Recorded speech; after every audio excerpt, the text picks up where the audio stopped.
नमस्कार मंडळी, तुमच्या सगळ्यांचं खूप खूप स्वागत आहे आस्क द एक्सपर्ट या लोकमत सखीच्या सेगमेंटमध्ये. या सेगमेंटमध्ये महत्त्वाच्या विषयांबद्दल आपण माहिती घेत असतो आणि एक्सपर्ट्सकडनं ती माहिती घेण्याचा आपण प्रयत्न करतो. तर आजच्या व्हिडिओमध्ये तुम्हाला विषय थंबनेल आणि टायटलवरनं कळालेला असणारच आहे. सोरायसिस म्हणजेच नेमकं काय, मॉडर्न सायन्स किंवा तर आयुर्वेद ह्याच्याशी कसं जोडलं गेलं आहे, या सगळ्याबद्दलची सविस्तर माहिती देण्यासाठी आपल्यासोबत स्टुडिओमध्ये उपस्थित आहेत वैद्य मयुरी सुर्वे. तुमचं खूप खूप स्वागत आहे मॅम. वैद्य मयुरी सुर्वे यांच्याबद्दल थोडक्यात माहिती द्यायचं झालं तर गेली 20 वर्ष आयुष शक्ती या आयुर्वेद सेंटर आणि क्लिनिकसोबत त्या जोडल्या गेलेल्या आहेत. 1 लाखापेक्षा जास्तहून पेशंट्सना त्यांनी ट्रीट केलं आहे आणि सक्सेसफुली ट्रीट केलेलं आहे. बरेचसे जे क्रोनिक इलनेसेस असतात, जसं की BP असेल, PCOS असेल, फर्टिलिटीचे इश्यूज असतील, अशा अनेक आजारांवरती त्यांनी उपचार पद्धती दिलेल्या आहेत आणि 1 लाखाहून जास्त पेशंट्सना त्यांनी बरं करण्यासाठी मदत केलेली आहे. यासोबतच त्यांचं सगळ्यात जास्त एक्सिलन्स ज्याच्यात आहे आपण म्हणू शकतो नाडी परीक्षा ज्याला असं आपण म्हणतो ते, आणि त्याचसोबत डिटॉक्सिफिकेशन जे खूप महत्त्वाचा विषय ठरतोय आत्ताच्या काळात. तर आपण त्यांचं स्वागत करूयात. खूप खूप स्वागत आहे मॅम आजच्या आस्क द एक्सपर्ट या सेगमेंटमध्ये. तर जसं सुरुवातीला मी सांगितलं की सोरायसिस खूप महत्त्वाचा विषय ठरतोय, तर मला विचारायचं आहे, एखाद्याला हा आजार झाला तर तो कसा ओळखता येतो किंवा तर कशामुळे तो होऊ शकतो? नमस्ते. लोकमत सखीच्या आज द एक्सपर्ट या कार्यक्रमामध्ये बोलवल्याबद्दल मी लोकमत टीमचे खूप खूप आभार.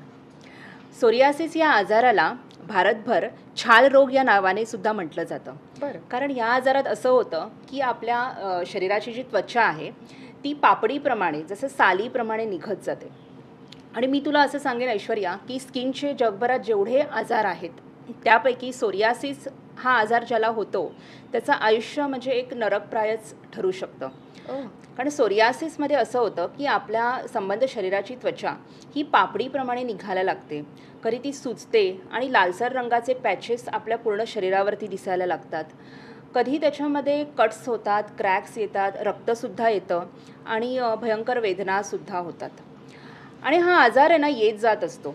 जसं आज हा पूर्ण बरा झालेला दिसेल आणि दुसऱ्या दिवशी अचानक ह्यामध्ये ज्याला आपण फ्लेअरअप म्हणतात ते दिसायला सुरुवात होते. खूप सारी औषधं ह्यावरती काम करत नाहीत किंवा बाहेरून फक्त मॉइश्चरायझर क्रीम लावल्यावरती थोडासा आराम मिळतो. आणि सोरियासिसचे जे रुग्ण असतात त्यांची मानसिक अवस्था थोडीशी ढाळायला लागते. त्यांचं सेल्फ इस्टीम, कॉन्फिडन्स लेवलसुद्धा कमी व्हायला सुरुवात होते. आणि मला तुला सांगायला आवडेल की गेल्या 35 वर्षामध्ये आयुष शक्तीने जगभरात हजारो रुग्णांना आयुष शक्तीच्या स्किनोटॉक्स या उपचार पद्धतीच्या माध्यमाने यशस्वीरित्या बरं केलं आहे. क्या बात आहे. तर मंडळी, आयुष शक्तीकडनं आम्ही एक व्हिडिओ घेतलेला आहे, एक टेस्टिमोनियल म्हणू शकतो. पेशंट या आजारातनं कसे बरे झाले आहेत आणि त्यांचा एक्सपिरियन्स काय आहे ते या व्हिडिओच्या माध्यमातून बघून घेऊयात. माझं नाव रवींद्र विवा पालव. माझ्यासोबत माझ्या सौभाग्यवती नम्रता रवींद्र पालव आलेलो. आम्ही राहतो ठाकूर कॉम्प्लेक्समध्ये, कांदिवली ईस्टला. गेली 10-12 वर्ष राहतोय. डॉक्टर स्मिता नारामचं आम्हाला पेपरमधून सगळं डिटेल्स माहिती होतं, म्हणून आम्हाला जो डिसीज होता त्याबद्दल आम्ही इकडे भेटायला आलो 3 वर्षापूर्वी. मला हाय कोलेस्ट्रॉल होता, जवळजवळ 450-500 होतं. प्लस मला सोरायसिस सुद्धा होता आणि त्यामुळे आम्ही गेले 3 वर्षापासून इथे आम्ही मेडिसिन घेतो आहे. मेडिसिन चालू झाल्यानंतर त्यांनी रिस्ट्रिक्शन दिलं की काय का पथ्य पाहिजे, त्या पथ्यामध्ये कुठल्या कुठल्या प्रकारचे तुम्ही हे केलं पाहिजे. त्या प्रकारे आम्ही दोघांनी हे पाळलेलं आहे. आता या स्टेजला आम्ही आलो आहे की माझं जवळजवळ सोरायसिस 99% गेलेलं आहे. प्लस कोलेस्ट्रॉल ते माझं 425 किंवा 500 पर्यंत होतं, ते जवळजवळ माझं आता 200 पर्यंतच्या पेक्षा सुद्धा कमी आलेलं आहे.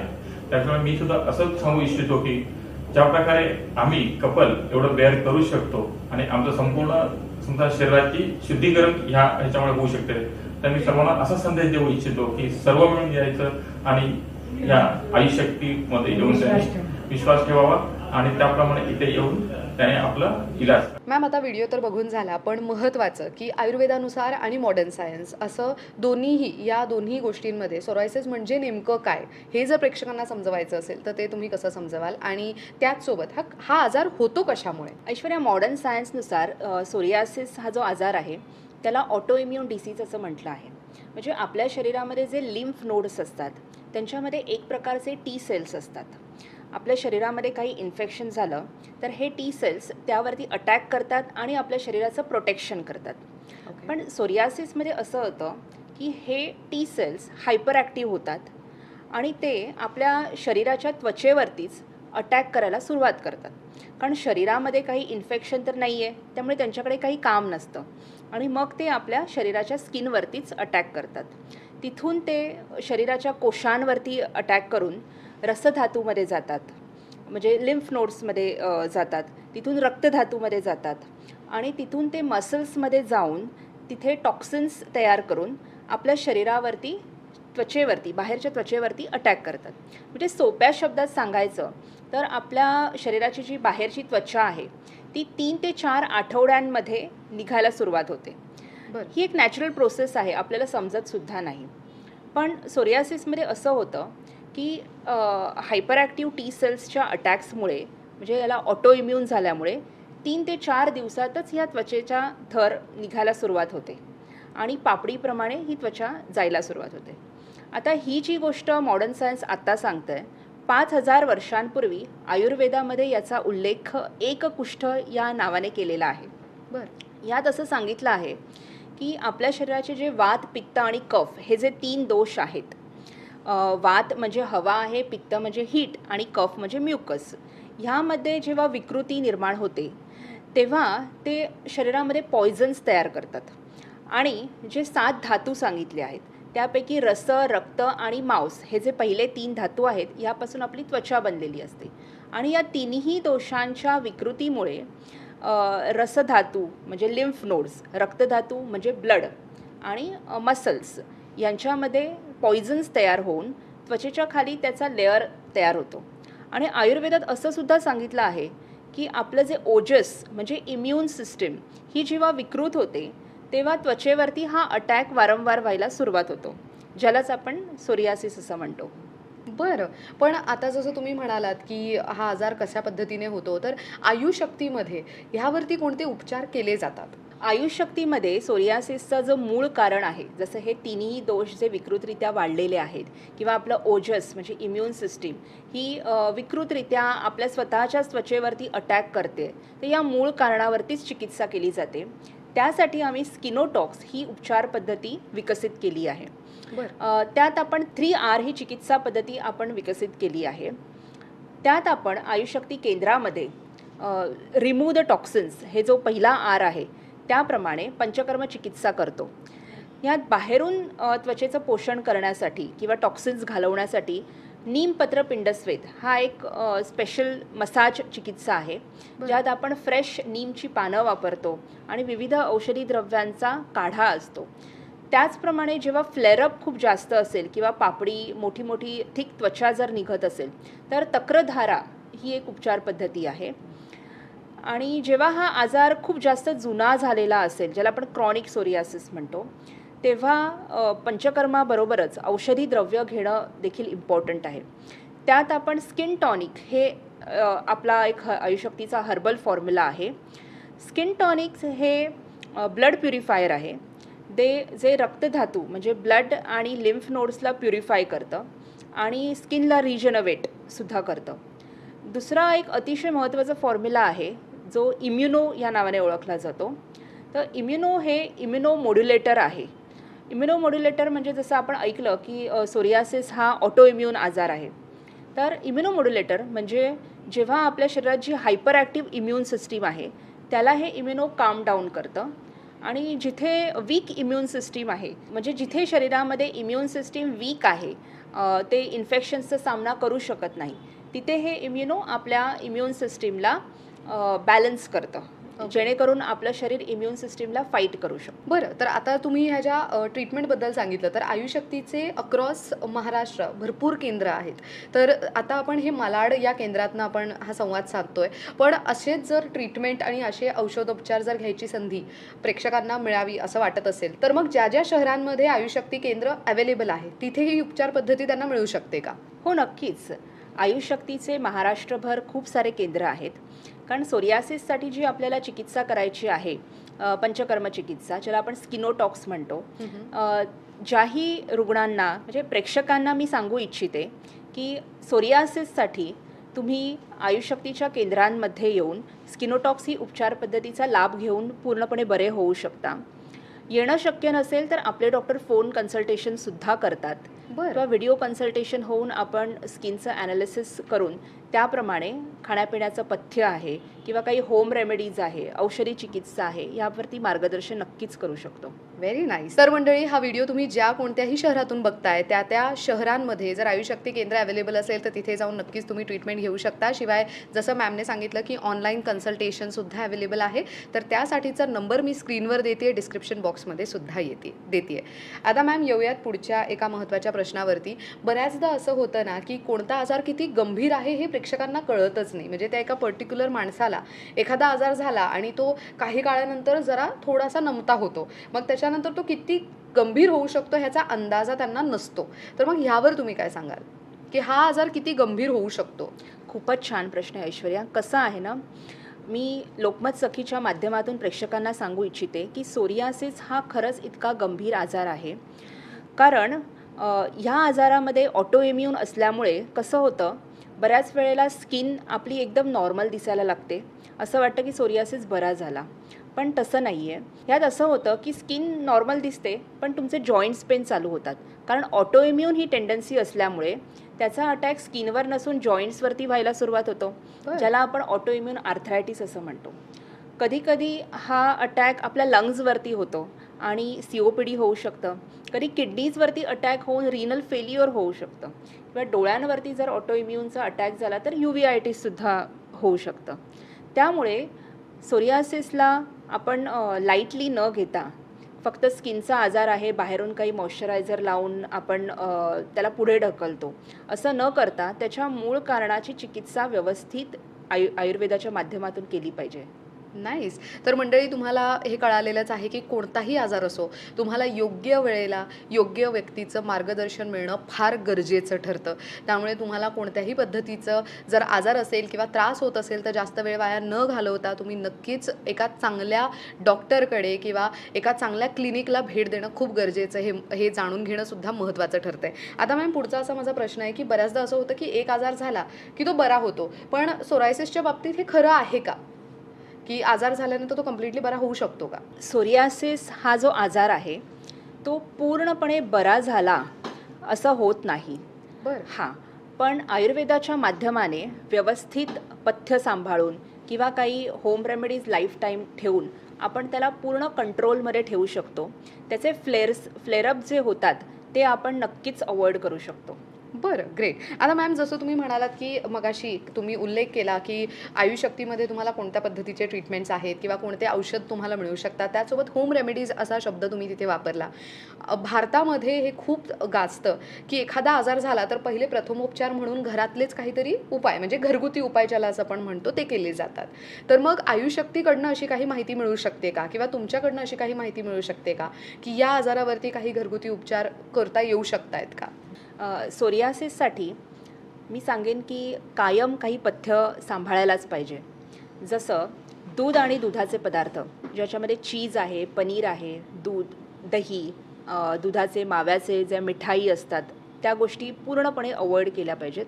कारण त्याने स्किनवरती इन्फ्लामेशन होऊन इचिंग व्हायला सुरुवात होते. बरं. दुसरं गहू आणि गव्हाचे पदार्थ, ज्याला आपण ग्लुटीन फ्री डाएट म्हणतो. तर मैदा, ब्रेड, पाव, बिस्किट्स, बेकरी आयटम्स हे पूर्णपणे अवॉइड केले पाहिजेत. आणि आंबट आणि आंबवलेलं, जसं दही, ताक, लिंबू, लोणचं, टोमॅटो सॉसेजेस, हे जे आंबट गोष्टी आहेत त्यांच्यापासून लांबच राहायला पाहिजे. कारण या तिन्ही गोष्टींनी शरीरामध्ये त्रिदोषांचा प्रकोप होतो आणि फ्लेअरअप व्हायला सुरुवात होते. एक होम रेमेडी आहे, ती सोरियासिसच नाही तर सर्वच जे ऑटोइम्यून आजार आहेत त्यामध्ये आयुष्यभर घ्यायला पाहिजे आणि त्याच्याने खूप फायदा होतो. बरं.